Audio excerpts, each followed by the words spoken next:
Bismillahirrahmanirrahim. Assalamualaikum warahmatullahi wabarakatuh. Alhamdulillah, alhamdulillahilladzi hadana li hadza wa ma kunna linahtadiya laula an hadana Allah. Asyhadu an la ilaha illallah wahdahu la syarika lah wa asyhadu anna Muhammadan abduhu wa rasuluh. Allahumma shalli ala sayyidina Muhammad wa ala ali sayyidina Muhammad. Bapak Ibu sekalian, hamba Allah yang mulia, pertama kita harus bersyukur kepada Allah SWT pada pagi hari ini kita dapat mengisi dengan ilmu yang insya Allah diberkahi oleh Allah. Salawat dan salam kita sampaikan kepada junjungan kita Nabi besar Muhammad SAW. Di sini dikatakan peran pendidikan dalam menyelamatkan dan mencerdaskan anak bangsa. Di dalam Al-Quran ada salah satu surat yang mengatakan, dan janganlah kau meninggalkan di belakangmu keturunan yang lemah. Jadi kalau ada anak kita yang naik kelas, itu yang berdosa orang tuanya. Jangan menyalahkan anak. Ya, paling enggak begitu orang tua dan guru. Kalau ada anak yang suka bohong, itu yang disalahkan, yang berdosa adalah orang tua dan guru. Kita tidak bisa menyalahkan pemerintah dan tidak bisa menyalahkan televisi. Jadi orang tua berperan dalam hal ini. Karena apa? Karena pendidikan itu ada tiga. Yang satu pendidikan informal, itu di rumah. Yang kedua pendidikan formal di sekolah. Yang ketiga pendidikan informal, itu di masyarakat. Nah, tiga lembaga ini harus bekerja sama dengan baik.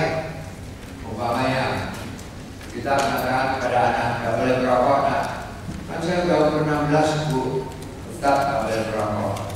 Sampai di sekolah dia lihat gurunya juga nggak ada yang merokok. Bagus kan?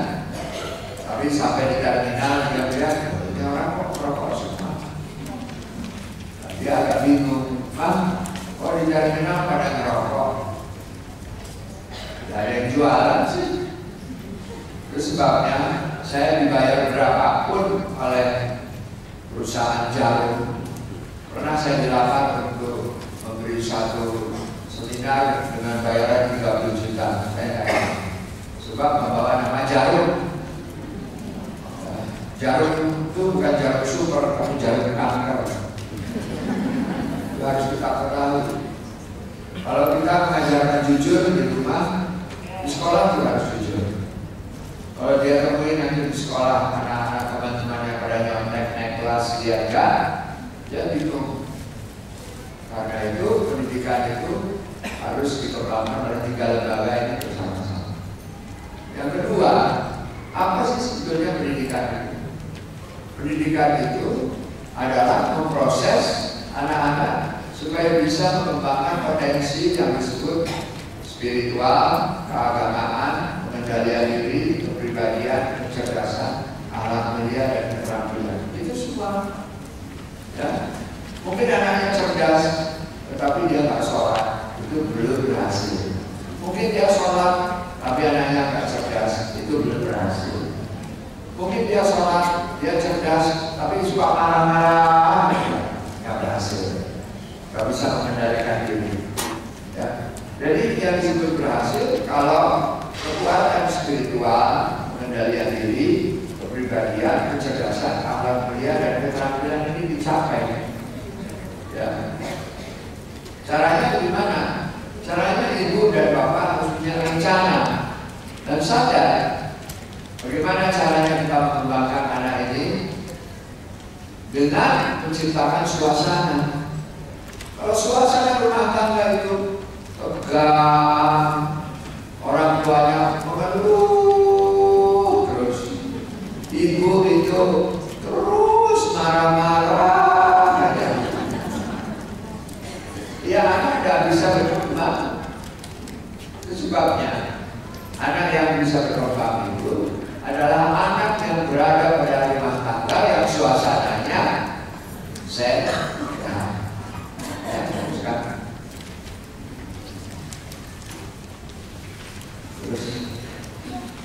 Nah, apa yang dimaksud dengan sukses pendidikan? Nomor satu, bertakwa. Ya. Coba ibu-ibu mau suami yang jujur apa yang kaya? Bapak-bapak mau yang seksi apa mau yang setia? Kalau bapak dan ibu ambil dua-duanya, namanya bertakwa. Orang yang bertakwa itu adalah orang yang bisa memilih di antara dua pilihan, dan pilihannya itu benar dan baik menurut Al-Quran dan hadis. Ya. Kekayaan itu tidak pernah diajukan oleh Allah sebagai pilihan, tetapi pilihannya kamu harus kerja keras, kamu harus jujur, nanti kamu kaya sendiri. Seperti itu. Yang kedua, orang yang sukses pendidikannya adalah yang berkepribadian matang. Coba orang Indonesia sekarang lebih banyak mengeluh atau bersyukur? Tidak matang. Karena mengeluh, berhenti mengeluh, banyak bersyukur. Allah mengatakan di dalam surat Ibrahim ayat 7, bersyukurlah kepadaku, aku akan tambahi nikmatku. Kalau kamu tidak bersyukur kepada aku, azab akan datang pada dirimu. Makanya Republik Indonesia ini kalau penduduknya mengeluh terus, tidak akan mendapatkan rezeki tambahan dari Allah. Melalui taklim ini, mari kita menjadi kekuatan yang selalu bersyukur. Itu namanya kepribadian yang matang. Ya. Yang ketiga, berilmu mutakhir. Ilmu itu makin lama makin mutakhir. Dulu kalau bikin ceramah, tidak ada ini yang namanya layar, laptop, kayak gini. Ilmu harus mutakhir. Ibu juga sekarang memegang ini. Jadi ada yang dijadikan pegangan, ini baru mutakhir. Saya di pengajian biar di RT, biar di RW, kecamatan, apa, selalu saya minta ada laptop. Sebab ini mutakhir. Yang keempat, anak kita itu disebut sukses pendidikannya kalau dia bangga sebagai bangsa Indonesia. Ya, Garuda itu selalu di Ibu jangan bangga sama Malaysia. Kita kan bukan orang Malaysia. Ada yang bangga sama Saudi Arabia. Itu bukan orang Arab. Kalau bangga sama Ka'bah boleh. Ada yang bangga ingin berjuang di Afghanistan. Kau berjuang aja di Indonesia dulu. Nah, ngapain pergi ke sana? Nah, itu sebabnya kalau ada pemuda Indonesia lalu melakukan terorisme di Indonesia, saya pikir rusak persatuan bangsa. Oh apa dia? Kita kepengen bikin negara Islam. Orang Islam itu bisa hidup dengan baik dengan negara Pancasila. Sebab negara Pancasila itu tidak anti-Islam. Kamu diberi kebebasan. Oh pakai jilbab tertutup sampai mata pun boleh. Gak ada larang. Silakan. Ya. Kalau menurut saya ini bukan bajunya yang penting, bukan pemerintahan yang penting, tapi hidupnya harus hidup Islam. Siapa yang dari Islam ini? Korea Selatan atau Indonesia? Korea Selatan. Disiplin atau tidak? Disiplin. Jujur apa enggak? Jujur. Kerja keras atau enggak? Kerja keras. Orang Indonesia banyak nggak yang malas? Ada nggak yang istrinya lebih dari 4? Nggak usah. Jadi kita itu mengaku dirinya Islam, tetapi tidak mendirikan sholat. Mendirikan sholat itu melaksanakan semua yang ada di dalam kalimat-kalimat sholat itu. Kalau kita sholat di warisubi wa mahaya wa mamati lillahi rabbil alamin, kita itu semuanya berkumpul hanya di dalam pengabdian kita kepada Allah. Saya dari universitas saya bilang sama beliau, Saya agak terlambat karena ada rapat di situ. Nanti dari sini saya harus lari lagi ke Rawamangun. Harus ada di Rawamangun 12:30. Karena apa? Kita tidak boleh ingkar janji. Kalau tanggung jawab, tanggung jawab. Saya ini bukan ulama, bukan ustaz. Isinya juga kalau bisa. Kecuali orang yang kerjanya ngasih dakwah aja itu tidak salah. Urusan saya di universitas banyak, di UNESCO banyak. Tapi ini minta berbulan-bulan. Nah, saya berikan slot waktu. Asal mau menyesuaikan dengan waktu saya. Itu namanya sikap Islam. Jangan insya Allah tapi tidak datang. Ngomongin orang itu Islamnya atau enggak? Kenapa pakai jilbab kok ngomongin orang itu heran? Tertutup pakai jilbab tapi bener kali kalau nggak salah ya Allah ya Rabbi dan tidak berusaha kita. Lalu berwawasan global ini adalah kunci sukses. Itu sebabnya sekolah yang sukses bukan sekolah yang ujian nasionalnya 100%, tetapi 100% plus anaknya bertakwa, beribadah matang, punya rasa kebangsaan dan berwawasan global. Teruskan. Caranya bagaimana? Di rumah kita itu suasananya harus terasa hidup. Di rumah itu jangan mati. Assalamualaikum. Ibu pulang. Waalaikumsalam. Gimana bu dari keluarga? Oh rame banget gitu. Harus begitu.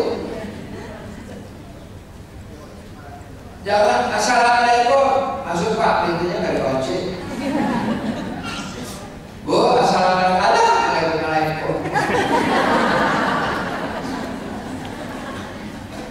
Suasananya tidak betul. Sebab apa? Anak-anak itu tidak merasa senang. Itu sebabnya Anda lebih senang di luar rumah daripada di dalam. Karena apa? Di luar itu menyenangkan. Kok kamu senang di jalan? Senang? Ibu rasain di luar itu enak. Ketemu sama teman, ngobrol, gak ada yang nyuruh nyapu, gak ada yang nyuruh saya kamar mandi. Di rumah ya Allah, ibu marah-marah. Ntar bapak perintah ini, suntuk. Karena apa? Tidak dibiasakan dari kecil. Saya pegang sekolah banyak bu, anak-anak itu disiplinnya luar biasa. Kalau saya datang, assalamualaikum pak, salam. Tali sepatunya betulin nah, iya pak. Kita bilangnya mana? Ada dalam tas. Pakai kan? Pakai. Semua itu harus dibiasakan. Tapi kalau ibu pagi-pagi udah cepat. Ya Allah, udah jam segini masih baru bangun cepat. Karena itu jadi suasana itu penting. Ya, terus kan. Nah, pola asuh di rumah jangan terlalu otoriter. Mengapa kalau terlalu otoriter? Ada bapak yang merasa paling tahu, ibunya berkuasa, kerjanya perintah aja, merasa paling benar. Emang yang lebih ngerti itu lo ke gue, nikmat lo, yang lahirin lo. Sok banget sih. Aduh ibu tuh gak ngerti. Ibu buka internet itu tuh aneh. Itu orang kayak gitu. Nanti anaknya lihat di sebelah kanan, sulit mengaktualisasikan diri, tidak berprestasi, kepeduliannya rendah, tidak peduli. Makanya kalau ada anak yang goblok itu biasanya ibunya galak-galak, nggak bisa diajak diskusi. Bu, kalau menurut ibu gimana ya bu ini? Jangan nanya ibu, nanya bokap lo. Kamu udah sekolah masih nanya sama ibu, bakal apa sekolah deh? Nanya sama guru bukan ke ibu. Anaknya goblok apa? Itu kalau saya cerita ini akan terus orang tua yang begitu. Ya jangan kita sih, ya.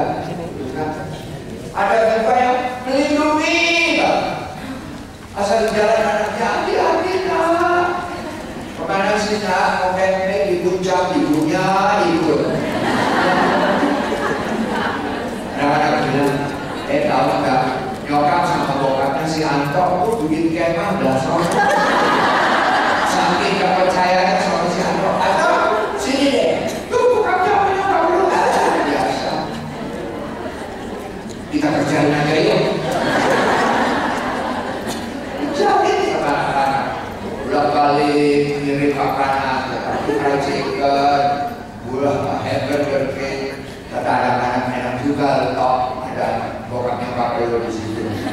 Tapi tahu nggak kita nggak bebas. Asal lebih dekat ada yang sama cewek, tak teriak-teriak gitu Kapelo. Ya Allah gitu. Ibu saya mah orangnya panik. Asal saya buka internet aja, lihat apa? Ya lihat aja sendiri kan. Jangan-jangan lu buka yang kodok-kodok. Iya. Apa situ? Ini soal teknologi. Apa itu? Ya udah, jangan nanya kalau nggak ngerti. Ya, anak. Saya bisa cerita begini karena laporannya banyak. Dari anak-anak yang ingin berprestasi, tapi punya ibu dan bapak yang memanjakan, selalu mengenangkan, membela. Asal anaknya kakek kelas, tapi gurunya yang dimarahin. Ya, kita tidak boleh seperti itu. Kalau ada anak yang gagal, kita juga mempunyai andil membuat anak yang gagal. Guru juga, termasuk dirinya sendiri. Ada juga orang tua yang membebaskan. Apa yang diinginkan sama anak diberi. Itu anaknya nanti menjadi bina, kemauannya harus dituruti dan akan bisa jadi dewasa. Jadi yang seperti apakah yang baik? Yang sulit teladan, mengarahkan, berdialog, memberi pedoman, bekerja sama, membimbing. Anaknya nanti hormat sama orang tua, senang berdiskusi. Kalau ada masalah dia nggak lari ke simbol atau ke supir. Ada anak-anak, gimana ya nih? Kita ngomong aja ya sama bapak sama ibu. Kata kakaknya, jangan. Emang suka ada jawaban dari bapak ibu. Dan kita cuma pernah dimarah. Oh, tuh tanya tuh sama si Mbok di belakang. Nanya sama Mbok, kalau menurut Mbok gimana? Yang apa tuh Den? Itu tadi yang cowok yang saya bawa. Lumayan. Mbok sih bilang lumayan dari mananya Mbok? Mukanya lumayan lah cakep. Mbok pengen nanya duitnya ada kan ya? Kalau saya lihat adik asal pergi naik bajai ya. Dia jangan mau dibawa naik bajai, ribut, mendingan jalan kaki, ada sepi. Ini naik bajai, malu dek cari itu laki-laki yang oke, yang bawa pakai mobil. Ini si Bibi itu bisa ngobrol gitu. Tapi ibunya saya ditanya, Mama, gimana kalau menurut Mama tutupan yang tadi dibawa? Mama sih terus terang aja sebel. Loh, tiba-tiba marah itu. Jadi kan enak balas ngomong sama kita. Tanya sama bapaknya. Kamu dek baru umur 17 tahun, udah didatengin sama cowok, udah kawin aja. Tahu gak harap pegangan tanganku? Beranak luntang. Ini anak kan kaget. Masa sih Pak pegangan tangan beranak? Aduh. Ini anak-anak tuh bingung lihat orang tua. Karena orang tua senyaman. Ya. Nah, terus kan. Tapi bagaimana caranya supaya suasana rumah tangga itu menyenangkan? Suami dan istri harus berperan yang betul. Suami itu imam, bukan iman. Imam, istri makmum. Suami itu komandan, istri staf. Gak bisa ada dua komandan. Ya, istri tapi teman, suami juga teman. Tapi kita kawin karena kita cinta, jadi dia kekasih. Kita kasih. Memang kayak saya umurnya udah 71 tahun, istri saya umurnya 68 tahun. Cara saya menunjukkan cinta ke dia beda sama dulu waktu pacaran. Masa sama? Bikin malu aja. Jadi kita juga udah harus tahu diri. Ada anak-anak kan cerita waktu pembagian rapor. Ya Allah ya Rabbi, itu kakaknya siapa sih itu? Kenapa? Gak pakai reggae ini, ya Allah. La ilaha illallah. Ibu nyarita. Teman-teman bilang kita itu kakak belum, bukan. Jangan dilihat. Masa muda kurang puas. Bikin malu kita. Udah dikasih tahu kalau ambil rapor ibu nggak usah kayak model. Biasa aja pakai bajunya kayak baju ibu, yang kayak ibu-ibu loh. Gak pernah dia mau dengerin kita. Terus gimana Arif? Tunggu aja cara mainnya. Maksud lo? Ya maksud gue. Bokap gue cari lagi yang lain. Dia capek juga dengerin nyokap yang kayak beginian. Bokap lu emang suka sama perempuan lain. Hei, dengerin, laki-laki itu emang begitu normal. Lu sih gak ngerti. Makanya kita jadi cewek yang bener. Ini anak-anak ngobrol itu di kantin kayak begituan. Saya benerin. Makanya saya bisa ini cerita yang kayak begini. Sebab datang dari anak-anak sendiri. Tapi saya tak pernah suka nimbrung gitu. Masa iya, dia nggak suka. Tapi suami itu ayah. Nah, kalau dia lagi jadi ayah, ibu kayak anak paling gede itulah. Nah, nanti dia kayak anak, ibu yang harus jadi ibunya. Ini dia harus bisa bermain peran kayak begitu.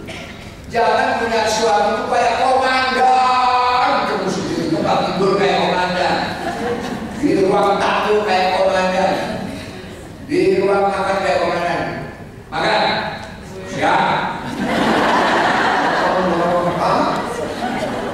Bapak di ruang makan itu kayak bapak di komandan Kompipa. Kata istrinya, susah bedain pasukan sama anak. Rumah tangga. Tentu tidak semuanya seperti ini. Tapi ilmunya laki-laki dan perempuan harus bisa bermain peran, terus kan? Anak itu ingin prestasi. Ya. Jadi Bu, kalau anaknya dapat nilai 4, minggu yang lalu 3, Ibu puji, Dek, alhamdulillah ya dia dapat 4. Itu juga udah setengah mati Bu. Ada nggak bisa dapat 5? Bisa Bu, tapi mungkin 3-4 bulan lagi. Ibu bangga, biar deh nggak apa-apa nilai 4. Ibu tuh ya tahu. Yang penting kamu jujur, jangan nyontek. Jadi anak itu jujur. Tapi kalau anak 4, bapak sama ibu, ini nilainya 4, bikin malu aja. Rapor tuh, bocah 4. Oh, dia nggak mau 4, ya gue gampang bisa bikin 8. Caranya nyontek. Sebab yang kita tuntut bukan kejujuran, nilai itu keliru. Ya. Lalu anak itu kan ingin mempunyai konformitas dengan nilai. Artinya dia mencoba menyesuaikan diri. Konform itu artinya menyesuaikan diri dengan nilai-nilai yang ada di dalam lingkungan. Ya. Kemudian dia itu kan berkembang. Jadi ada keperluan-keperluan biologis. Nih Bu, kalau SMP, SMA, SMP kelas 3, SMA kelas 1 itu anak laki-laki kalau main basket gini, bulu kaki dulu ya Allah ya Allah, lebih banget gitu. Obrolan mereka itu kayak gitu. Lalu nggak ada bulu kakinya, manusia bertumbuh, ini soal biologis. Perempuan juga gitu, nanya-nanya gitu, BH lu nomor berapa sih? Itu biasa. Saya sih udah biasa. Kita nggak usah ngobrol soal BH. Itu mah jangan, ya Allah, biarin aja. Sebab ada kebutuhan biologis. Lalu hubungan harmonis dengan keluarga. Anak itu harus dibuat nyaman. Kalau dia berbuat kesalahan, tegur, marahi, tapi jangan dibenci. Apalagi kita keluar kata benci. tahu gak, benci sama kamu, gak tahan. Ini anak bilang, lah saya mau diapain? Kalau ibu udah gak tahan, disuruh keluar dari rumah. Ibu ini gimana? Habis kamu. Heran kalau bapak teman tuh gak kira-kira 20, 15. Emangnya kasih LPG itu dapat cuma isep deh. Ya Allah, Emang. Tahu mama kenapa mereka suka kesini? Makanan mama tuh enak. Iya, tapi mesti masak. Lu lihat kalau capeknya setengah hari. Tapi mama kan kalau anak-anak datang, ayo makan, ayo makan, ayo makan. Jadi bikin mereka ya ayo kalau makan di rumah kita. Oke, nah kasih makan. Jadi itu penting. Ya, anak itu harus punya kejelasan identitas diri. Jangan kita suka ngomong begini, badan gede tapi sikap kayak anak kecil. Bingung dia, gede kecil. Sebab orang tuanya sendiri badan gede tapi ngomong kayak anak kecil. Jadi banyak nenek-nenek yang dibilang sama cucunya, nenek itu kayak anak kecil ya. Ya, memang banyak nenek kakek kayak anak kecil. Makanya kalau nenek datang, ya Allah datang lagi dia. Nenek rewel. Terus anak-anak ingin populer. Makanya saya di sekolah selalu mengatakan, anak minggu ini anak yang terbaik siapa? Anak yang tercerdas siapa? Anak dia pengen populer, namanya dipampangkan. Nah, kekuatan kita untuk kita berkembang supaya anak-anak ini kuat itu ada 5, yaitu kekuatan iman dari potensi spiritual, kekuatan akal melalui otak, kekuatan jasmani melalui kesehatan, kekuatan perasaan melalui kesenian, dan kekuatan sosial melalui pergaulan. Coba tangannya begini semuanya. Ayo, ayo. Kuatkan imanku. Ngomong, kuatkan imanku. Cerdaskan akalku. Sehatkan badanku. Haluskan perasaanku. Terus pegangan tangan. Eratkan silaturahmiku. Ya.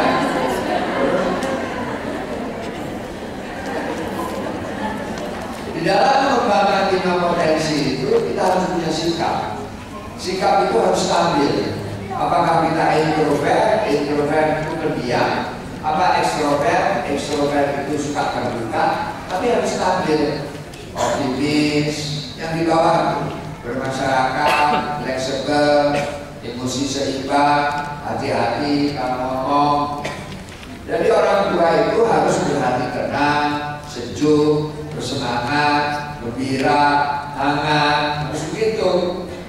Jangan jadi orang tua itu menyedih, dingin, bergejolak, panas, marah, kaku, pendiam, hitungan, pemarah. Dia kayak gitu cepat meninggal.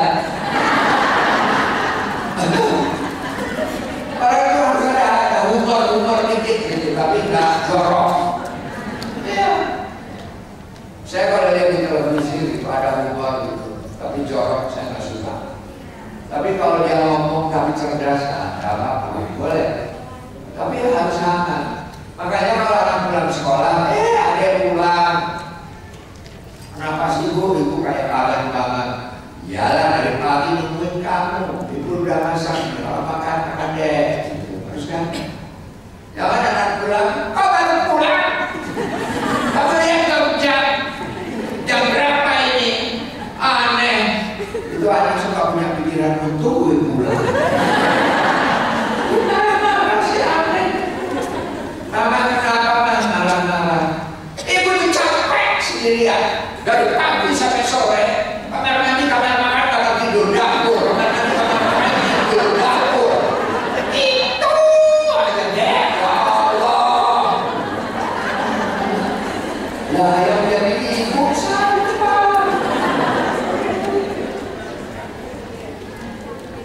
Paling-paling itu pengajian itu pasti. Ibu tuh gak pernah lihat apa-apa. Tahu nggak? Bokap lu beda. Jalan ke sini, jalan ke sana, jalan ke sini. Terus anak ibu bilang, nah ibu mau jalan-jalan, jalan-jalan. Udah nggak ada makanan, ada yang masak. Kata Pak Arif Rahman, kalau ibu begitu cepat meninggal. Ya, teruskan. Nah, lalu harus punya kekuatan jiwa. Nih, saya kemarin kan ngomong di Cake Candy. Kalau nilainya bagus, senang gak anak-anak? Kalau kepepet, nyontek, masuk di akal atau enggak? Masuk di akal. Tapi halal lah haram. Biar haram tapi enak. Nih, laki-laki yang mohon maaf udah punya istri baik satu, semuanya. Dia perempuan itu gak mau. Karena apa? Duitnya gede. Kan perempuan itu disuruh pilih, mau jujur mau kaya, ya, kalau bisa dua-duanya. Tapi kalau dia nggak bisa jujur, nggak apa-apa, yang penting kaya. Itu ada yang kayak gitu. Meskipun tidak semua. Ya, jadi antara akal, iman dan perasaan itu harus seimbang. Ya, sekarang. Nah, apa yang mendukung pembinaan anak? Coba sesudahnya.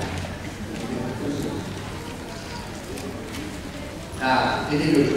Faktor penghambat anak untuk berkembang kalau suasana tertekan. Nilai kabur. Ibu suka bilang begini, nggak tahu jangan nanya sama ibu, nanya sama bokap lu, nanya sama bapak. Ini gimana pak? Kalau bapak nggak tahu, tanya ini sama guru lu, nanya sama guru. Jangan suka tanya di luar untuk paket, ngerti nggak? Semua yang di ujian nasional itu baru kamu boleh nanya. Di luar ujian nasional nggak boleh nanya. Alhamdulillah. Gimana ya? Bingung kan ya? Lalu kurang terampil mengambil keputusan. Orang tua itu suka bimbang, begitu. Kedangkalan pengetahuan. Ibu asal ditanya, tahu. Jadi gimana sih Bu? Tahu. Pak kalau menurut Bapak gimana? Kalau kakak tahu. Jadi emang nyokap bokapnya ini rada bodoh. Gak pernah baca koran, gak pernah baca majalah gitu. Baca Quran iya, nggak apa-apa, tapi ilmu pengetahuan itu perlu. Ya. Lalu komunikasi negatif, asal ngomong aja sama anak, kita bawaannya itu senang gitu kan anak-anak. Tahu senang? Itu senang. Ibu ini gimana sih? Ada yang cerita. Kemarin itu ada pertandingan basket, kelas kakak itu menang. Ibu tiba-tiba, basket. Emang dengan basket itu bisa kaya? Makan aja bola basket itu. Loh, siapa yang tahu makan bola basket? Tapi kalau kelas menang itu penting untuk anak. Dia cerita sama temannya, nyokap gue itu sama bokap gue udah aneh kan, dia cerita kelas kita menang bola basket terus langsung gitu. Masih penting dia bereaksi. Emang kenapa bokap nyokap lu? Diem aja, nggak ngomong apa-apa. Pak, kita menang bola basket, diem aja. Tapi gilirannya makan gitu. Kita cerita lagi ya tentang bola basket agar direspons. Itu nyokap sama bokap kali nggak ngerti bola basket, bola yang tidak masukin ke basket nggak ngerti ya. Coba bayangkan, nah, ikutilah dunianya anak ini. Terus secara intelektual dan pembinaan suasana tidak konsisten dengan prinsip. Tidak konsisten itu nggak ajak. Boleh nggak? Boleh. Nanti besok boleh nggak?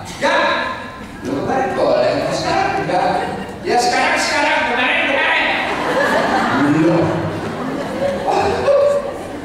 Ini gimana besok rusak ya? Karena nggak ajak, ya. Terjadi gangguan kontinuitas, jadi tidak terus menerus, kan?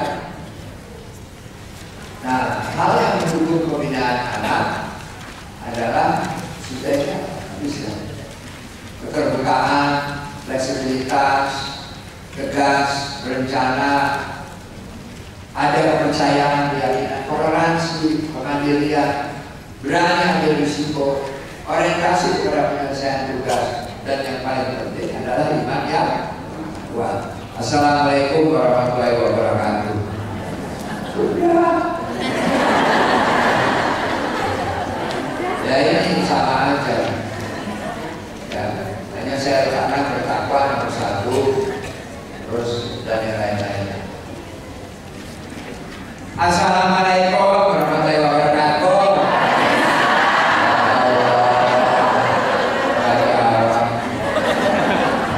Ya, yang menanya ada waktu 10 menit, silakan. Ya baik, mungkin ada yang bertanya, silakan. Ya, 12 kurang 20 saya harus pergi.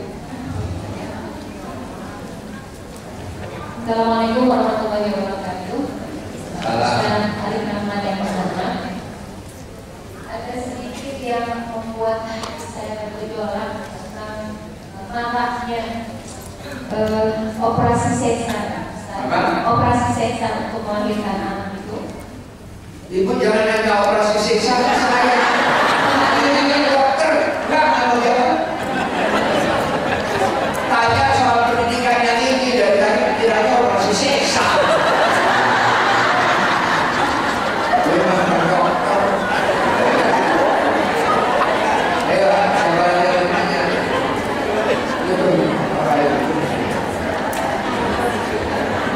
Biar Bu.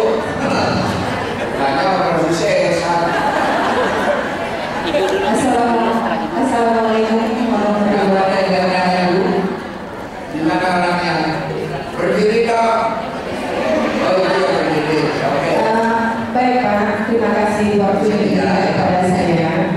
Di sini saya akan bertanya pada Bapak bagaimana solusi yang baik, karena di dalam pendidikan ini ada pendidikan dalam keluarga, ada dalam pendidikan masyarakat. Jadi di sini dalam keluarga kita mungkin sebagai ibu ini memberikan pendidikan sesuai dengan agamanya atau ajaran agama. Anak kita sudah kita ajarkan norma-norma. Iya, udah paham. Ya, setelah itu di dalam pendidikan seperti menghadapi ujian nasional, pada umumnya itu menjadikan satu permasalahan bagi orang tua murid. Pertanyaan itu apa? Pertanyaannya, Bu, ya, Ibu tanya apa? karena di sekolah itu anak, Tanya mau karena. ya, Tanyanya apa? bagaimana kita sebagai orang tua, anak menghadapi anak yang di sekolah pendidikannya tidak relevan dengan keluarga. Udah. Tentang kejujuran. Udah. Udah. Makasih. Assalamualaikum warahmatullahi wabarakatuh. Tunggu, Ibu jangan duduk dulu. Saya menanya, Ibu seolah-olah menginginkan di sekolah dan di rumah harus sama. Ya. Pendidikannya. Iya. Tentang kejujurannya ya Pak. Bu, iya atau enggak? Iya. Iya. Mana bisa di sekolah itu ada kurikulum? Kalau di rumah nggak ada kurikulumnya. Tentang kejujuran ya Pak.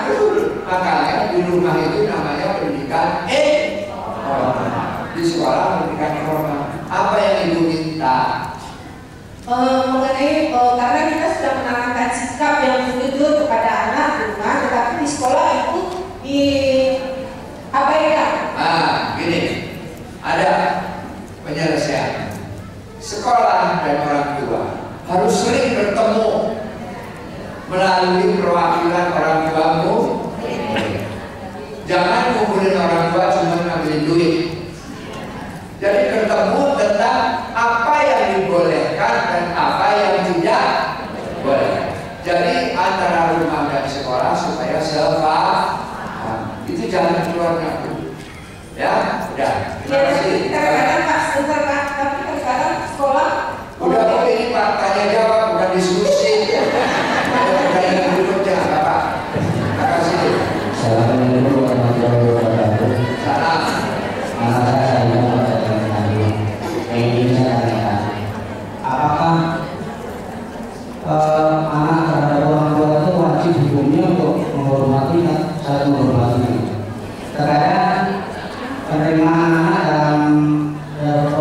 anak kadang-kadang salah paham. Padahal di dalam surat itu kan ada dikatakan bahwa wajib hukumnya seorang anak menghormati pada orang tuanya. Sekarang saya mau nanya, kalau menghormati itu apakah anak harus selalu setuju sama orang tua? Tidak juga. Ya udah, boleh tidak setuju, tetapi ngomong tidak setujunya harus Bapak begini, Pak, kalau ada sih, ada pikir Bapak nggak benar, Bapak salah. Terus saja dia nyalahin Bapak. Gak ibu, gak kamu, Bapak aja yang salah. Nah, anak takut Pak. Tapi kalau Pak, kalau menurut Bapak, menurut adik, Bapak itu salah. Nah, terus kita duduk sama itu. Sini. Menarik juga nih ya. Apanya yang kamu tidak setuju? Ini Pak, kan Bapak yang bilang bahwa kita semuanya nggak boleh terlambat. Tapi Bapak sendiri yang terlambat.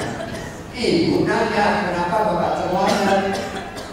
Lalu Bapak cerita macet lah segala macam. Tapi kan peraturannya nggak boleh terlambat Pak. Kita diskusi sama itu tidak apa-apa. Nah, banyak orang tua kalau anak nggak nurut sama orang tua dianggap tidak hormat. Itu begitu. Yang kedua, ada nggak anak yang melawan sekarang? Ada. Saya Pak, kalau anak udah melawan susah begini. Maaf deh, ada yang ngomong apa tadi? Suaranya turunin. Turunin. You can say whatever you like to say, but please your voice down. Turunkan suara. Ya, tapi bukan ini. Nah, gitu. Apa sih masalahnya? Ibu itu heran. Jangan kamu, Bapak juga heran. Ayo sini diskusi. Ibu kamu ini bukan orang bodoh, orang cerdas. Duduk aja kita bertiga. Apa yang kamu heran? Ini gini Pak, duduk. Kalau begitu, anak itu akan belajar. Ibu tuh heran. Asal Anto aja datang. Mas Anto, masuk deh, duduk. Gitu. Tapi kalau si Rojak datang, ibu tuh nggak mau keluar, nggak mau nyapa. Duduk. Pendek-pendek aja gitu, kenapa sih Ibu? Kan saya lihat kayaknya nggak adil. Rojak itu juga baik Bu. Kamu tahu Rojak itu pasti dia itu punya apalah di otaknya. Datang ke rumah kita, dia naksir saya Bu.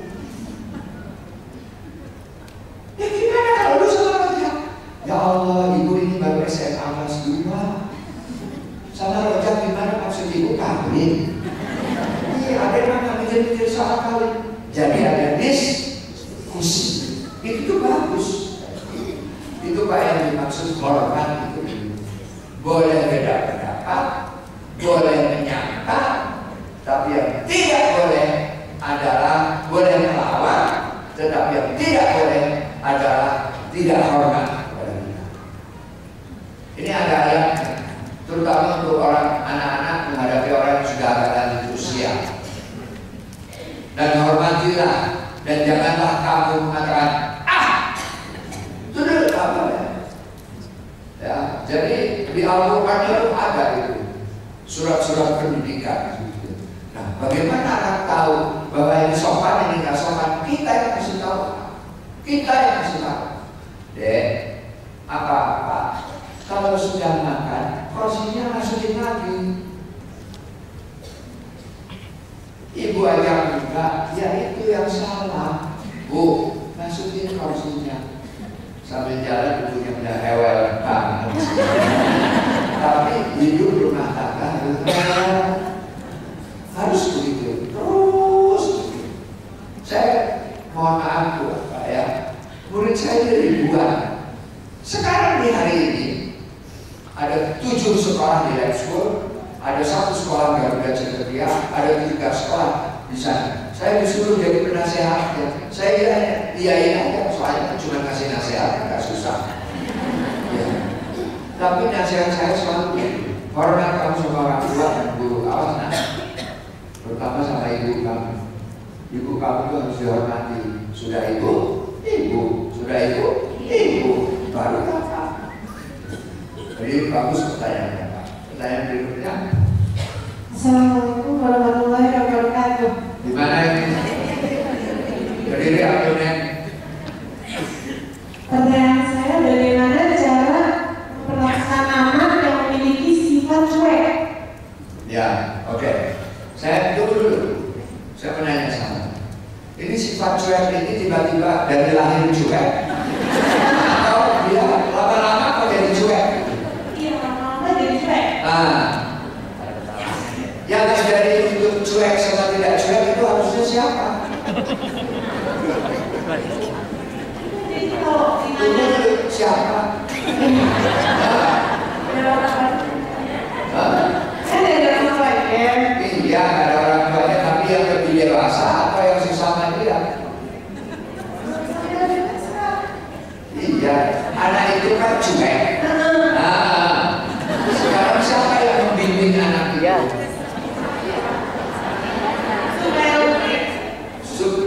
Yang membimbing anak itu supaya tidak cuek itu siapa harusnya? Orang tua itu masih ada nggak? Ada. Sekarang saya menanya, pernah nggak orang tua cuek sama anak? Nah, kalau orang tua pernah cuek, jangan ribut kalau anaknya juga pernah cuek. Sebab anak itu kayak mesin fotokopi. Gimana ibunya dia juga ikut. Itu loh Bu. Ya, nah sekarang gimana? Bagaimana kalau anak ini udah terlanjur cuek? Ya, memperbaikinya. Perbaiki kita dulu. Adek, gimana Dek tadi di sekolah? Ibu kan nanya-nanya gitu kan, dia pengen tahu aja. Kayak apa di sekolah? Nggak enak, Bu. Sebel. Ya Allah, sebel ya Dek ya. Kenapa sebel? Dia cerita gini. Terus ibu dengerin gitu. Oh iya ya. Kalau kayak gitu ibu juga bisa sebel tuh Dek. Dia punya perasaan dan pikiran. Itu gue ini berubah. Kok dia sekarang perhatian? Ada anak yang ibunya tetap ada jalan-jalan. Ada nggak anak bikin drama di depan kita? Ada. Untuk mendapatkan jangankan anak, ibu juga kalau suapnya cuek, ibu bisa bikin macam-macam. Oke, mana caranya supaya dia memperhatikan gue? Ya kan? Saya juga begitu. Rakyat supaya pemerintah memperhatikan demo, supaya nggak cuek. Jadi kata cuek itu bukan dilahirkan dengan kecuekan. Cuek itu terjadi karena proses kecuekan terjadi. Siapa yang cuek lebih dulu? Orang tua. Ya Bu ya? Ya Bu. Bisa apa beres? Satu lagi. Enggak. Satu lagi. Udah akhir.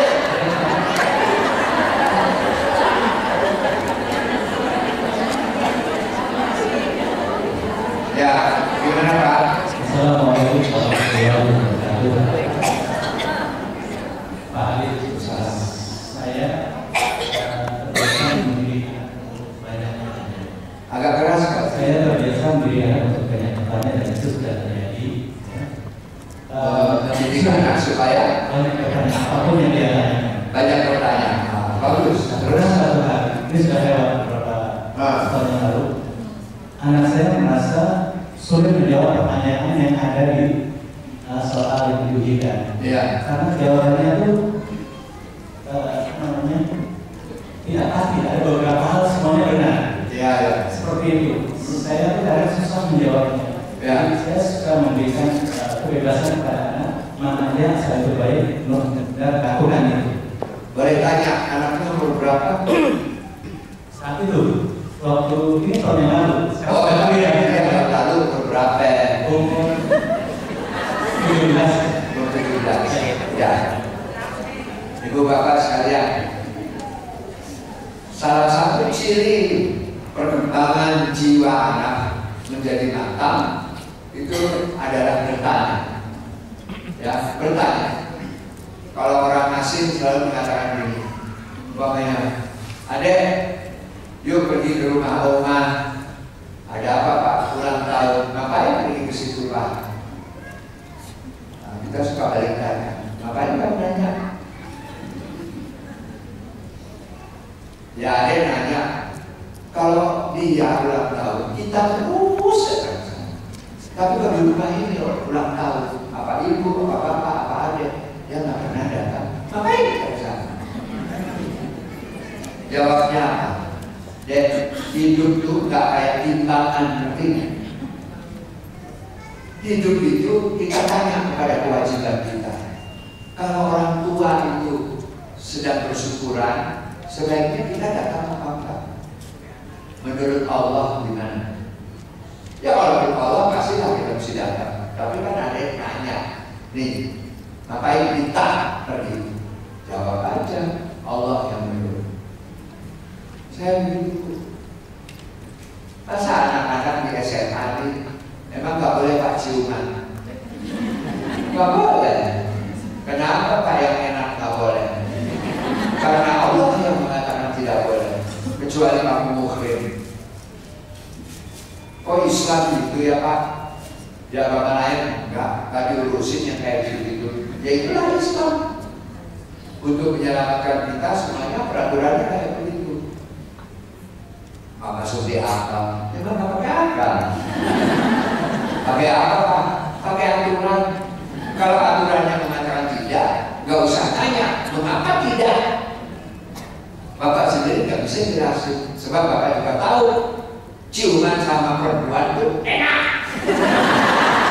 Cuman kan nggak boleh kecuali sama emak lo. Jadi kadang-kadang kita itu kalau sudah mentok, ya serahkan sama Allah. Nah, tapi ada anak dan kecil nanya, ibu apa? Lagi ngapain bu? Masak. Masak apa bu? Sayur. Sayur apa bu? Kacang. Kacang apa? Kedelai. Apa bu? Kedelai. Kemana bu? Kedelai apa kemana?